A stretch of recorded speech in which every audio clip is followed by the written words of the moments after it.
Bienvenue to the belated annual 2024 corrections, plus shader questions I missed last time, plus recreational programming catch-up episode. We've got a three-parter going on, and I still think this is going to be a short video regardless. This video is late enough as is, since I had an extremely severely chronic case of tummy hurt, and I have a dire need to ritualistically absolve myself of all misinformation I spread in 2024. Otherwise, I will go to math purgatory if I die. So, without further ado, let's get to it. So there is really only one math correction to make, and this was on the probability episode released last year in 2024, and he is correct. If A and B are independent, then this means that the probability of A and B occurring is equal to the probability of A times the probability of B, i.e. the product of those two. Whereas if A and B are mutually exclusive, then the probability of A and B is 0. So that's why my example did not work. And of course, again, thank you, David Capes, 1567, 100% right. I guess I had a little brain fart while writing up the script and it got past my proofreader. Me. I fumble often, so I really am thankful to all the viewers that correct me. Now, on to shader questions I missed in the last video because I was scrolling through them on my phone. How would you go about making a 3D cloud shader that doesn't stink and still looks passable? I think this question depends on what art style you want and camera angle. So if you're 100% dead set on using shaders only, and if you want a realistic style, you'll probably need to end up using ray marching for the subsurface scattering, which is when light moves through a not completely opaque object. That makes clouds look like clouds in real life. For that, I recommend reading this blog post on subsurface scattering, and also check out this presentation by Masato Kano, the Ace Combat 7 developer that designed the sky. The original talk was in Japanese, but these slides have been translated into English. They ended up going for a commercial solution, True Sky, but there's still good slides talking about clouds. Now, unless your game features flight heavily, I think it's just more sensible to make the art assets. Now, that doesn't mean drawing each cloud individually. Instead, I suggest creating them in Blender and baking them. Here's a good tutorial that covers how to create Ghibli-esque clouds in Blender, but you should be able to recreate it in most game engines. And you can't go wrong with a static skybox if all you need is a static skybox. Next question. Did you know you can implement skinning on the GPU? I think the Vertex shader can do that. Is it true?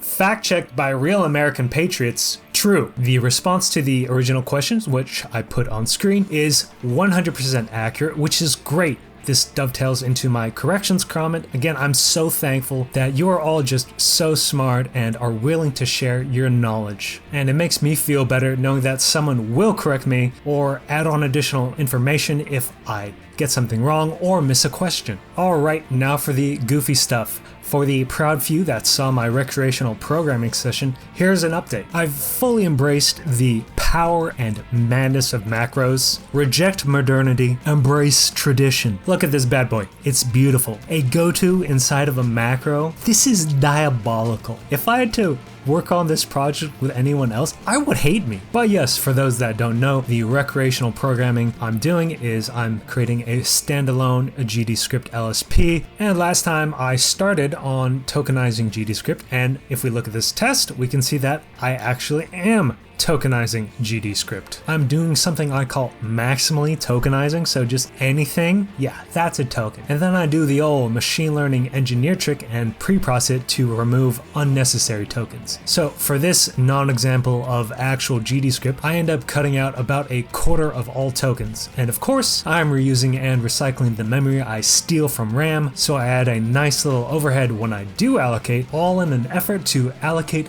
less frequently. My naive for loop tokenizing is taking about 800 microseconds, and pre-processing, which is just more for loops after all, takes about 150 to 200 microseconds. So overall, tokenizing and pre-processing is averaging at roughly 1000 microseconds, which is 0.01 seconds. But this is all kind of meaningless self-aggrandizement since 1, what are these numbers being compared to? Hopefully there's a faster approach than my monkey method. And second, I still have to finish parsing the tokens, create an abstract syntax tree, symbol table, etc, etc, etc. which is to say I have more work ahead of me, but I'm having a blast. So there will be more recreational programming sessions. And that's it for this chibi video. I think I'm spreading a lot less misinformation because I'm making a lot less factual statements. And again, I do appreciate the corrections, not only for myself, but for, other people. So as always, thank you for watching, I appreciate your time, and I hope you have a good day. If you liked the video, please give it a like, and if you want to see what comes out next, please subscribe. As I said earlier, I'm also going to do more recreational programming live streams, usually at a time that only works for me alone, since I apparently live in a cursed time zone. But if you subscribe, you'll be able to see the notifications for those. And I will also post the live stream schedule to my Discord server, where I also have polls for my own entertainment. And the advantage of me being sick is the Discord server quorum has decided that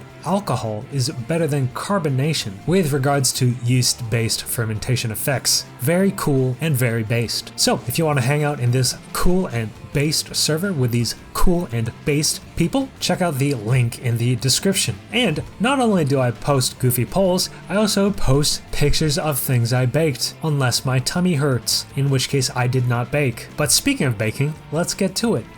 Alright, a pair of nice looking sourdoughs, and I think I did this one as a bit of a test to see how different scoring patterns affect not only the ear, of course, but also how the bread rises. And with a single score, you get that gorgeous ear, which people go gaga for. But a kind of a cross score, I think the cross leads to a more uniform rise. So if you're like making a sandwich, maybe you won't necessarily get a gorgeous ear, but you do get a more uniform crumb, which is nice if you're like trying to spread butter or something on the bread. A lot less, just get the butter dripping through holes in it. Whereas the single cross, especially for a boule, it's a little more wild. You get big holes and then small ones, which, it's kind of, it's trade-offs. They're both good, but you got trade-offs. And of course, if we take a look, here I have a picture of the cross-section of the cross score. And yeah, as the picture shows, it is way more uniform. And this is basically as fair of a controlled test I can do, because these two loaves are from the same dough. They rested the same amount of time, so this is basically as scientifically controlled I can get it.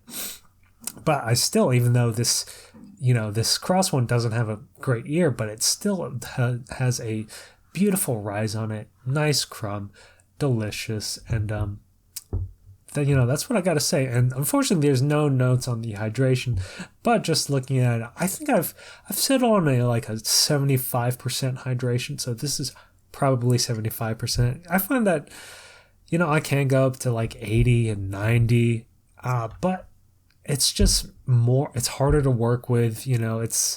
It's a little harder to predict how it'll come out. You don't necessarily get as good gluten formation because I don't have, those giant mixers you see at bakeries. I'm doing this by hand. So 75% it's just good to work with by hand.